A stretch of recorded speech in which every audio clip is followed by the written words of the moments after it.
adab, ada akhlak, itu beda. Awas hati-hati, ada yang salah paham tentang akhlak. Nggak bisa bedakan apa akhlak, apa adab, itu lain. Kalau adab, itu nilai kemuliaan yang didapatkan lewat proses pendidikan. Belajar. Kemudian membentuk peradaban. Karena itu saat syarat untuk mendapatkan adab dan peradaban, itu syaratnya bukan iman, syaratnya belajar. Makanya di Mesir ada peradaban dulu, peradaban Mesir, peradaban Mesopotamia, ya, peradaban Yunani. Apakah saat itu beriman semua? Belum tentu. Kalau dia mau belajar, dia bisa mendapatkan adab dan bisa membangun peradaban. Makanya banyak orang beradab di Jepang, banyak. Disiplin, ngantri betul, Pak. Jadi kalau benar-benar antum masuk ke tempat gak ngantri, ketahuan antum gak beradab. Bahkan untuk naik eskalator pun dibagi. Kanan untuk yang buru-buru, kiri untuk yang stay tinggal. Gak bisa antum ngobrol kanan kiri itu. Di sebagian eskalator dipersempit cuma satu aja jaraknya, satu orang aja. Ya. Itu adab. Disiplin ada. Selandia Baru bagus-bagus, disiplin. Ya, jujur. Saya kemarin ke Jepang, di Tokyo. Itu mau lewat zebra cross, mau nyebrang. Terus saya lihat teman-teman, ada emas. Emas betulan, bukan Mas Yono, Mas Arif, bukan. Emas betulan, anting gitu ya, anting, emas. Disimpan di satu tempat, di pinggir jalan. Ya, di dekat portal itu.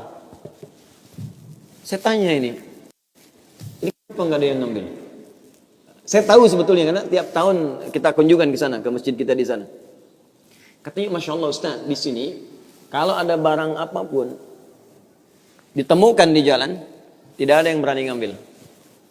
Kalau dia di jalan tempat orang lewat, akan dipindahkan ke pinggir. Ya, supaya tidak rusak, tidak terkena injakan orang dan sebagainya. Dan mudah orang menemukannya. Jadi kalau dia nyusur kemana, cari ke pinggirnya itu. Ya, kalau kemungkinan dia bisa nyampaikan, dia cari petugas kepolisian terdekat, dia sampaikan. Supaya dicarikan siapa pemiliknya. Kalau bisa diantarkan. Itu adab namanya. Adab.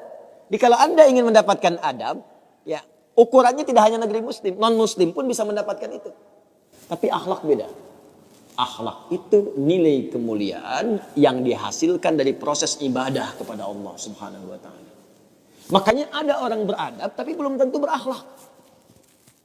Nilai kemuliaan yang dihasilkan dari ibadah, dan itu fitrah kehidupan.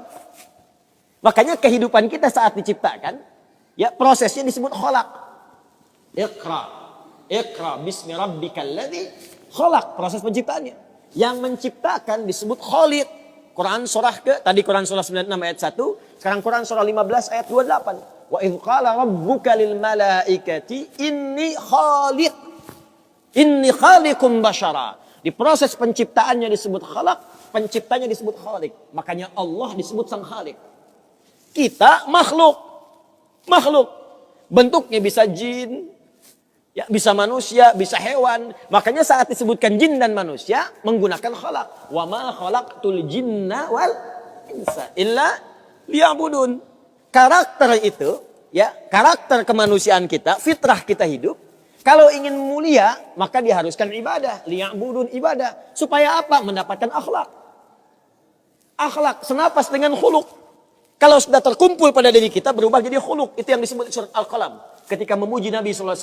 Wa innaka la'ala khuluqin azim. Bagaimana Nabi mendapatkan khuluq? Ibadah. Dengan meningkatkan takwa kepada Allah Subhanahu wa ta'ala.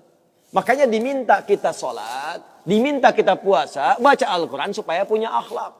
Apa diantara akhlak itu nilai kemuliaannya? Maaf, bukan sekedar disiplin. Bukan sekedar jujur, lebih tinggi daripada itu. Bagaimana meninggalkan semua yang tidak baik. Khamar tidak baik. Zina tidak baik. Hati-hati, zina gak bagus. Khamar tak bagus. Siapapun di muka bumi, mohon maaf, sekalipun pelakunya pasti akan menolak zina. Ya, pezina dengan pezina menikah. Yang satu selingkuh dengan yang lain. Pasti dia akan katakan, kamu selingkuh. Padahal dia zina juga.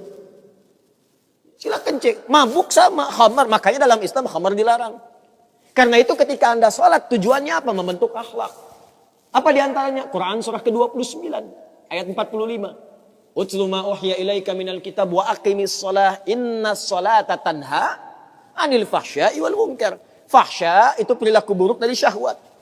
Ya, pornografi, porno aksi, zina, LGBT, transgender, macam-macam itu fahsya. Mungkar, keburukan yang diingkari oleh hati, sumbernya nafsu perut dan akal. Membunuh, merampok, korupsi, ya, berdusta, kolusi, macam-macam, mungkar. Ini sifatnya akhlak. Makanya, mohon maaf, kalau Anda katakan orang Jepang berakhlak, orang Selandia Baru berakhlak, itu Anda kurang pengetahuan. Beradab betul, berakhlak belum tentu. Karena di sana disiplin, tapi mabuk jalan terus. Zina biasa. Itu bukan akhlak, namanya itu adab. Itu adab. Jadi kita mesti bedakan mana adab, mana akhlak. Itu berbeda. Ya, karena itu orang ibadah, kalau benar ibadahnya pasti berakhlak. Jelas? Kalau orang belajar mungkin beradab, tapi belum tentu dia berakhlak.